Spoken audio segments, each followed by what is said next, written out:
සාමාන්‍ය ජනතාවගේ සැලකිල්ල යොමු වෙන කාරණයක් තමයි මේ අවස්ථාවේදී මහ බැංකුව ප්‍රතිපත්ති පොලි අනුපාතක ඉහළ දැමීමත් සමගම ඔවුන් දැනටමත් ලබාගෙන තියෙන ඔවුන්ගේ නිවාස ණය, පුද්ගලික ණය ආදී යම්කිසි වැඩිවීමක් පොලි අනුපාතිකව වෙන්න පුළුවන්ද කියලා මේ සිද්ධිය ගැන පැහැදිලි කිරීමක් කරන්න පුළුවන්ද? ප්‍රතිපත්ති පොලි අනුපාතය වැඩි කිරීම බලාපොරොත්තුවම වෙළඳපොළ පොලි අනුපාතය ඒ විදිහට වැඩි වෙන්න ඕනේ. වැඩි වීම තුලින් ඒක ණය ලබා ගැනීම සහ ණය ලබා ගැනීමේ විදි වෙන අර අවශ්‍ය ප්‍රමාණයට වැඩි ණය ලබා ගැනීම අඩු කිරීම තමයි බලාපොරොත්තු වෙන්නේ. ඒතොර ඒක තියෙන එක එක්කෙනාගේ කොන්ට්‍රැක්ට් එක අනුව ණය ගන්නකොට ෆික්ස් රේට් එක ගත්තද වෙරියබල් රේට් එක ගත්තද කියන ඒ අනුව වෙරියබල් රේට් එක ගත්තා නම් ණය පොලි වැඩි වෙනකොට ණය පොලි වැඩි වෙනවා. ඒක ෆික්ස් රේට් එකට අරගෙන නැත්නම් ඒතකොට ඒක වැඩි වෙන්නේ නැහැ. ඒතකොට ඒක එක කොන්ට්‍රැක්ට් එක අනුව පවතින දෙයක්. නමුත් පොලි අනුපාතය වැඩි කිරීම බලාපොරොත්තුවම වෙළඳපොළ පොලි අනුපාතයත් ඒ ආකාරයට වැඩි වෙන්න ඒ තුලින් තමයි නැත්නම් මේ පොලි අනුපාතය වැඩි කිරීමේ බලපෑම ආර්ථිකයට එල්ලුමට සම්පූර්ණ ආකාරයක පාලනය කිරීමට වැඩ කරන්නේ නැහැ. ඒක ප්‍රතිපත්තියම පොලි අනුපාතය වැඩි කිරීම බලාපොරොත්තුව සම්පූර්ණ ආකාරයක අනවශ්‍ය විදිහට ඕනට වැඩිය ණය ලබා ගැනීමේ ප්‍රමාණය අඩු වීම. ඒ වගේම තුමා මේ පොලි අනුපාතික වැඩි කිරීම මේ මහ බැංකුව මුදල් ප්‍රතිපත්තිය දැඩි කිරීම හරහා ආර්ථිකයේ යම්කිසි හැකිලීමක් බලාපොරොත්තු වෙනවද? ඔය ඒක තමයි මම කිව්වේ අර ඒක මතේ තියෙන අර හැකිලීම කියන කතාව තියෙනවනේ. නේ. මෙතෙන්දී මම ඉස්සෙල්ලා කිව්වේ ආර්ථිකය වර්ධනය වෙනවා තාම. ඊළඟ වාරික දෙකේදීත් ආර්ථිකය වර්ධනය වෙන එක තමයි බලාපොරොත්තු වෙන්නේ. ඒ කියන්නේ කිසිම ආකාරයක හැකිලීමක් බලාපොරොත්තු නැහැ මේක. ආර්ථිකය 4%කින් වර්ධනය වුණා කියන්නේ ආර්ථිකය වර්ධනය වෙනවා. හැකිලීම කියන්නේ ආර්ථිකය ඍණ වෙනවා කියන එකනේ. 2022 සිද්ධ වුණේ ආර්ථික හැකිලීම. ඒ අවස්ථාවේ අපට සංචිත තිබෙන්නේ නැහැ, රුපියල් තිබෙන්නේ නැහැ රජයට. විනය අනුපාතය පාලනය නැතුව යනවා.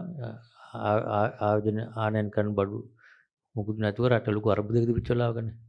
එතකොට ඒ වෙලාවේ ආර්ථිකය මුදල් ප්‍රතිපත්තියේ දැඩිව 7%කින් නෙවෙයි 15% යනකම් වැඩිුණානේ.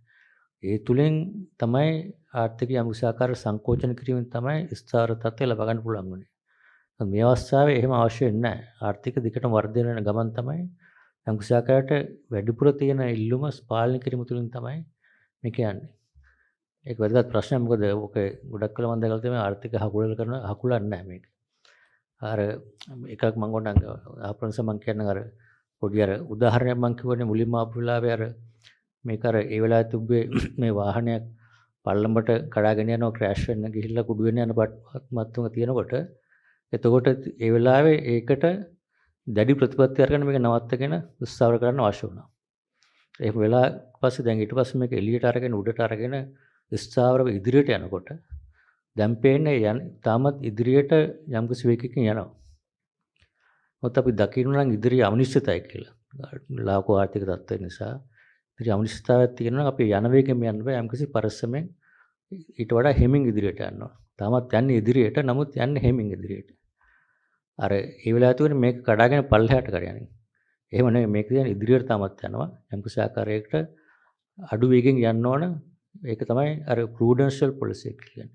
පරිස්සමට. අපි වාහනයක් යනකොට පාරේ පැහැදිලිව තියෙනවා නම් යන වේගෙම යන්න පුළුවන්. මොකද ඉස්සරහ යම්කිසි අනතුරක් පේනවා නම් අපි වේගය අඩු කරලා යන්න ඕන. ඒක වළක්වා ගැනීමට. ඒ වගේ දෙයක් තමයි මෙතන වෙන්නේ. නමුත් ඉදිරියට යනවා ආර්ථික වර්ධනය වෙනවා. නමුත් යම්කිසි ආකාරයක ඒ බාහිර කම්පැනිට මුහුණ දෙන ආකාරයට යම්කිසි ඇඩ්ජස්ට්මන්ට් වෙනවා. ඇඩ්ජස්ට්මන්ට් තමයි යම්කිසි ආකාරයක අඩු වේගකින් ඉදිරියට යන එක තමයි වෙන්නේ. හැකිලිමක් වෙන්නේ නැහැ. ඔබතුමාට පැහැදිලිවම කියන්න පුළුවන්ද වාහනේ පල්ලමට උඩින් අරගෙන තියෙන්නේ කියලා? 105ක අවුරුදු දෙකක් වර්ධනය වුණා කියන්නේ ඒකනේ කියන්නේ. ඒක නැතුව මේ ඒ කතාවනේ ඒකට ගැලපෙන එක 2023 24 23 මැග් භාගයෙන් වෙනකම්ම තාමත් 105ක වර්ධනයක් වුණා කියන්නේ ඒක උඩට යනවා කියන එකනේ. පල්ලෙහාට නෙවෙයි යන්නේ. අර නෙගටිව් කියන්නේ කොන්ට්‍රැක්ෂන් කියන්නේ පල්ලෙහාට යන්නේ. මේක උඩට යන්නේ. මේ වෙලක ගිහිල්ලක් තියෙන උඩට මේක දිගටම යන්නත් ඒ විදිහට තමයි. අතිපුත අවසාන ප්‍රශ්නේ කෙටි පැහැදිලි කිරීමක් කරන්න පුළුවන්ද? එක රැයකින් කොහොමද ඩොලර් එක පල්ලෙහාට ආවේ කියන එක. ඔබතුමා ඉංග්‍රීසියෙන් ඒ පිළිබඳව පැහැදිලි කිරීමක් කරා. සිංහලෙන් කෙටි පැහැදිලි කිරීම. ඒක මෙහෙම ඇතර ඒක වෙලා තිබුණේ අත් වශයෙන්ම අපේ අන්තර් බැංකුව අතර තියෙන ගනුදෙනු සහ බැංකුවලින් පිටත බැංකු සහ ගනුදෙනු කරන අතර වෙළඳපොළ විනිමය වෙළඳපොළ දෙකක් තියෙනවා. අපි දැක්ක මේ විනිමය අනුපාතය සම්බන්ධ තියෙන අවිනිශ්චිතතාවය සහ යම්කිසි ආකාරයක ස්පෙකුලේෂන් නිසා ගොඩක් වෙලාවට අර විනිමය අවශ්‍යයි ආනයන කරන්න අවශ්‍යයි. මේක තියෙන අවිනිශ්චිතතාවය සහ යම්කිසි ස්පෙකුලේෂන් නිසා ඒගොල්ලෝ තමන්ට කැමති ගානකට ඕනම ගානකට බැංකු වලින් විදේශ විනිමය මිලදී ගන්නත්. ඒතර බැංකුව අතර වෙළඳපළ 330 වගේ මට්ටමක තියෙනකොට බැංකුවෙන් පිටත අපන ආනයන කරන අය බැංකුවල ඉල්ලන ගත්ත 345ට 50ට 54ටත් ගියානේ අර පෙන්වන්නේ වෙලාවේ. එතකොට ඒකේ පොඩි එතකොට මේක ගැල්පීමක් නැහැ. බැංකුව අතර ගණදුර වෙන්නේ. ගණදුර වෙන එක අඩුයි ගොඩක්. ගණදුර නියමිත තිබුණේ 330 වගේ. බැංකුවෙන් පිටත විශේෂයෙන් ආනයන කරුවන් 350 ඊට අමතරව අර ෆෝවර්ඩ් වලින් අරගෙන 380ට 400ටත් සමහර අය මේ කලබල වෙලා පැනික් වෙලා විදේශ විනිමය අරගෙන තමන්ගේ ආනයන වලට මේ විදම කා කරගන්න බැලුවා. එතකොට ඒ தත්ත්වය තුළ අපිත් එක පියවරක් තමයි බ්‍රහස්පතින්දා හවස අපි බැලුවා මේ අතර ලොකු වෙනසක් තියෙනවා. එතකොට ඒ අනුව අපි අන්තර් බැංකු වෙළඳපොළේ යම් කිසි ආකාරයක විනිමය අනුපාතය අර තැනට ගැලපෙන ආකාරයට ඉදිරියට ගෙනාට පස්සේ ඒ ඉන්ටර් බැංක් මාකට් එක ඇක්ටිවේට් වුණා අතරින්ද. ඇක්ටිවේට් වෙනවත් එක්කම ඉම්පෝර්ට්ස් ඇන්ඩ් එක්ස්පෝර්ටර්ස් ලාට බැංකු හරහා ගන්න දුණු තුලින් හැමෝටම වෙළඳාම කරන්න පුළුවන්. ඒකෙන් තමයි මේක ස්ථාවර වුණේ. ඉතින්දි අනිත් එක්ක කියන්න ඕන ඔය ඒ වෙලාවේ කලබල වෙලා ගත්ත අය විශේෂයෙන් ඔය වාහන ණය කරන අය වෙන අවස්ථාශය ඒගොල්ලෝ විනිමය අනුපාතය 350ට 60ට ෆෝවර්ඩ් එකට 70ටම ගන්න ඇති. නමුත් ඒ අයගෙන් බඩු ගන්න අය විශේෂයෙන් දැනගන්න ඕන. ඒගොල්ලන්ගේ අපි වාහනයක් ගන්නවා කියලා. ඒගොල්ලෝ කිව්වොත් අපේ විනිමය අනුපාතය අපි 350ට ගත්ත ඒක නිසා මේ ගාණක ගන්න ඕන කියලා මං හිතන්නේ මගේ ඉල්ලීම. ඒ පවතින විනිමය අනුපාතය මිසක් ඒගොල්ලෝ වැඩිපුර ගත්තා නම් ඒ පාඩුව ඒගොල්ලෝ ගන්නවා.